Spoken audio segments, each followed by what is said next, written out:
আসসালামু আলাইকুম ওয়া রাহমাতুল্লাহ। আমার প্রিয় শিক্ষার্থী, তার সাথে জড়িত অভিভাবক এবং তার সাথে জড়িত শিক্ষক, যারা এই মুহূর্তে আমাদের জুনাইজ টিউটোরিয়ালের ফ্রি কোর্সে ক্লাসগুলো করছো, সবার প্রতি শান্তি বর্ষিত হোক। আমরা যে অধ্যায়টা নিয়ে আলোচনা করছি এটা হচ্ছে আলোর ঘটনা, অর্থাৎ এই অধ্যায়টার নাম হচ্ছে আলোর ঘটনা। তোমাদের এই রুটিন অনুযায়ী আগের উইকে ক্লাস হয় নাই, ঠিক সেই জন্য আমি চিন্তা করছি যে এখন থেকে তোমাদের এই ক্লাসগুলো ডেইলি প্রতিদিন ধারাবাহিকভাবে আমাদের চ্যানেলে আপলোড হবে। তাহলে হবেটা কি, তাহলে তোমাদের যে গ্যাপ গুলো এগুলো পূরণ হয়ে যাবে। তো যাই হোক, বেশি কথা না বাড়িয়ে আজকে তোমাদের জন্য ইন্টারেস্টিং কিছু আলোচনা আছে। এই ইন্টারেস্টিং আলোচনাগুলো নিয়ে আজকে আমরা একটু আলোচনা করব। দেখো, ইন্টারেস্টিং আলোচনাগুলোর আগে আমি একটু তোমাদেরকে এখানে দেখাই। এই রকম চিত্র দেখে তোমরা অনেকে ঘাবড়ে যাও যে আসলে এই চিত্রটা কিসের এবং এই চিত্রটার কাজ কি। এই চিত্রটা কিসের এবং এই চিত্রের কাজ কি, এটা নিয়ে আজকে আমরা আলোচনা করব। আসা যাক বইয়ে, দেখে নি আগে একটু পড়ি, কারণ বইয়ে কি লিখছে এটা আগে জানি, তারপর সেই জ্ঞানকে আমরা কাজে লাগাবো। ঠিক আছে, দেখো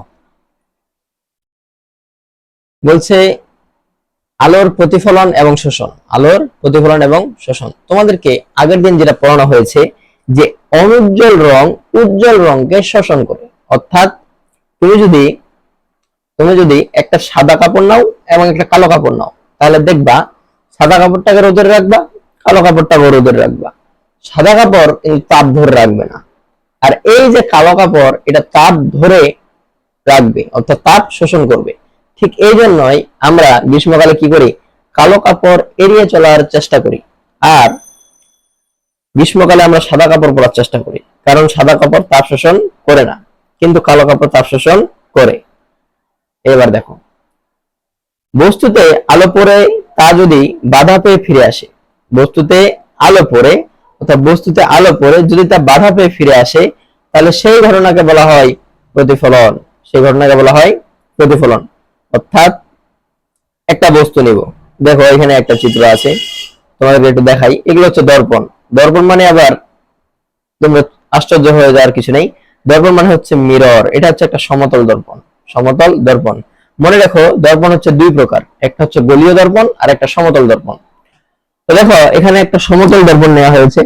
সমতল দর্পণকে রাখার পরে এই দর্পণটি কখন হবে জানো, যখন তার এক পার্শ্ব খোলা থাকবে আর এক পার্শ্বে তারা লাগানো থাকবে, অর্থাৎ সিলভারিং করা থাকবে।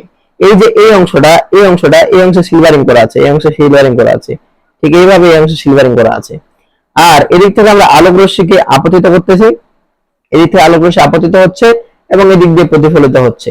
রশ্মি ঠিক তখন হবে যখন তুমি এই চিহ্নটা দিবা, অর্থাৎ এখানে যে চিহ্নটা আছে এই চিহ্নটা যখন দিবা তখন সেটা হবে রশ্মি। এটা বলা হয়েছে। দেখো বলছে কোন তলে বা দর্পণে বা মিররে যদি আলো ফেলো, একগুচ্ছ সমান্তরাল আলোক রশ্মি যদি ফেলো, দেখো এখানে একগুচ্ছ সমান্তরাল আলোক রশ্মি পড়ছে। এই একগুচ্ছ সমান্তরাল আলোক রশ্মি পড়ে কি থেকে গেছে? না, এগুলো আবার যে কোণে এসেছে ঠিক একই কোণে পরবর্তী অংশে প্রতিফলিত হয়েছে। এই জন্য বলা হয়েছে আপতন কোণ এবং প্রতিফলন কোণ সমান। অর্থাৎ এখানে আপতিত আলোক রশ্মি যে কোণে সমতল দর্পণে পড়েছে, ঠিক একইভাবে প্রতিফলিত আলোক রশ্মি একই কোণে ওই স্থান হতে আবার উপরের দিকে চলে গেছে। এই হচ্ছে আপতন কোণ এবং প্রতিফলন কোণ সমান। আপতন কোণকে প্রকাশ করা হয় আই দ্বারা আর প্রতিফলন কোণকে প্রকাশ করা হয় আর দ্বারা। এখন তোমাদের মনে প্রশ্ন যে আপতিত আলোক রশ্মি কাকে বলে আর প্রতিফলিত আলোক রশ্মি কাকে বলে, এটা একটা প্রশ্ন। যখন যখন কোনো কিছু উৎস হতে কোনো মসৃণ তলে বা কোনো মসৃণ অংশে বা কোনো দর্পণে কোনো আলোক রশ্মি পতিত হয়, তখন তাকে বলা হয় আপতিত রশ্মি। আবার ওই তলে বাধা পেয়ে যখন আপতিত আলোক রশ্মি ঠিক একই কোণে অপর দিকে বা অপর মাধ্যমে ফিরে যায়, তখন তাকে বলা হয় প্রতিফলিত রশ্মি। এই জন্য বলা হয়েছে আপতন কোণকে প্রকাশ করা হয় আর দ্বারা, প্রতিফলিত কোণকে প্রকাশ করা হয়, আপতিত কোণকে প্রকাশ করা হয় আই দ্বারা আর প্রতিফলন কোণকে প্রকাশ করা হয় আর দ্বারা। এই জন্য বলা হয়েছে আই ইকুয়াল আর, অর্থাৎ আপতন কোণ সমান সমান প্রতিফলন কোণ। এবার দেখো, এই যে ঘটনা, এটাকে বলা হয় আলোর প্রতিফলন। বলছে কোন বস্তুতে আলো পড়ে তা যদি ফিরে না আসে, অর্থাৎ তুমি আলো ফেললা, এখানে ঠিক যেভাবে আমরা আলো ফেলছি, আলো আবার কিন্তু ফিরে গেছে, কিন্তু এমন যদি হতো যে তুমি কোন একটা সমতল অংশ নিলা, মনে করো এটা একটা সমতল অংশ, এখানে তুমি আলোক রশ্মি আপতিত করলা, কিন্তু এখানে কোনো প্রতিফলন হলো না। এই যে প্রতিফলন না হওয়ার যে ঘটনা, এই প্রতিফলন না হওয়ার ঘটনাকে বলা হয় শোষণ। এই প্রতিফলন না হওয়ার ঘটনাকে বলা হয় শোষণ। অর্থাৎ আলো যদি আপতিত হওয়ার পরে প্রতিফলিত না হয়, তাহলে সেটা হবে শোষণ। আচ্ছা, এবার দেখি এবার কি আছে। এবার বলা হয়েছে পরবর্তী দুটি ছবি লক্ষ্য করো। প্রথম ছবিটি মসৃণ তল, অর্থাৎ আয়না বা দর্পণ বা স্টিলের থালা। অর্থাৎ এই যে প্রথম যেখানে ছবিটা আছে, এটা তারা কি করছে, একটা দর্পণ নিচে, অর্থাৎ এটা হচ্ছে আয়না। তোমাদেরকে আগে বলছি যে দর্পণ হলো দুই ধরনের, একটা হচ্ছে সমতল দর্পণ আর একটা হলো গোলীয় দর্পণ। এবার আসা যাক দ্বিতীয় ছবিটিতে অমসৃণ তলে, অর্থাৎ এটা কেমন, এটা ঠিক সমান নয়, কিন্তু এটা সমান, মসৃণ, হাত দিলে আরাম লাগবে, এরকম একটা অংশ, একটা মসৃণ অংশ আর একটা অমসৃণ অংশ। এইবার আসা যাক, এবার বলছে ছবি দুটি ঠিক কি। এখন এখানে যে ঘটনাটা ঘটছে, এটা তোমাদেরকে আমি একটু আমার নিজের ভাষায় বোঝাই, যে এখানে তারা মসৃণ এবং অমসৃণ দুটি তল নিচ্ছে। এখানে হচ্ছে একটা কাগজ, এটা হচ্ছে অমসৃণ, আর এখানে একটা দর্পণ, এটা হচ্ছে মসৃণ।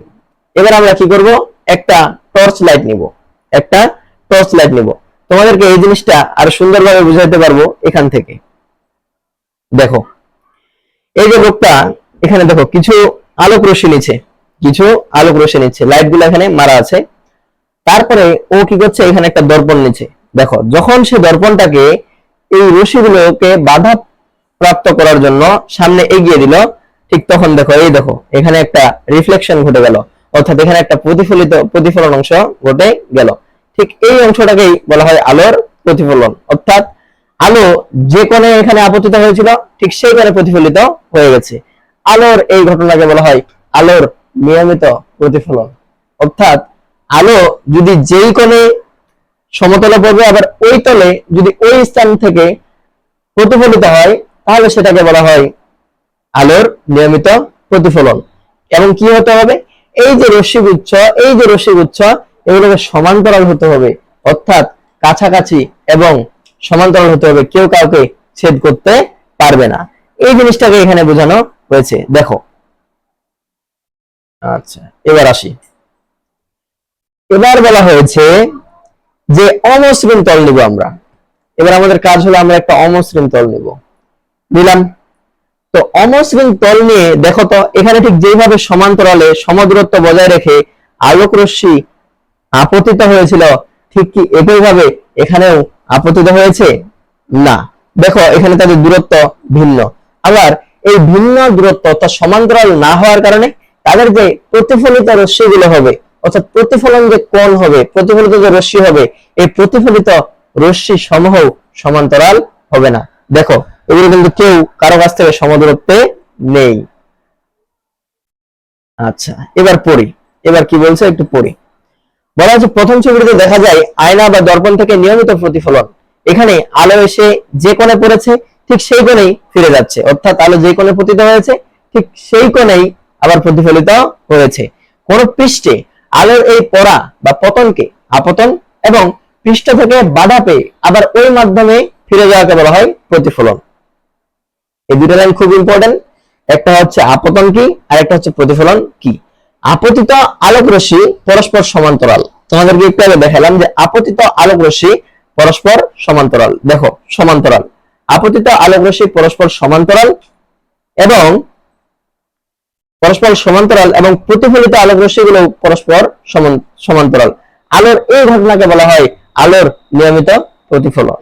অর্থাৎ যে মাধ্যমে আপতন কোণ এবং প্রতিফলন কোণ সমান, যে মাধ্যমে আপতিত রশ্মি সমান্তরাল, প্রতিফলিত রশ্মি সমান্তরাল, ঠিক সেই মাধ্যমে যে প্রতিফলন ঘটে এটাকে বলা হয় আলোর নিয়মিত প্রতিফলন। দেখো এবার আমরা আরেকটা জিনিস পড়ব। এবার বলা হয়েছে আয়না বা দর্পণ একটা নিবা, তো এটা কেমন? এটা একটু উঁচু নিচু, এটা একটু উঁচু নিচু। উঁচু নিচু হওয়ার ফলে আমরা কি করব, একগুচ্ছ আলোক রশ্মিকে সেখানে ফেলবো। ফেললাম, দেখো ফেললাম। এই ফেলার পরে এখানে দেখলাম যে এরা সমান্তরাল নাই। কি নাই? সমান্তরাল নাই। কেন সমান্তরাল নাই? কারণ তারা যে তলে পড়ছে এই তলটা মসৃণ নয়।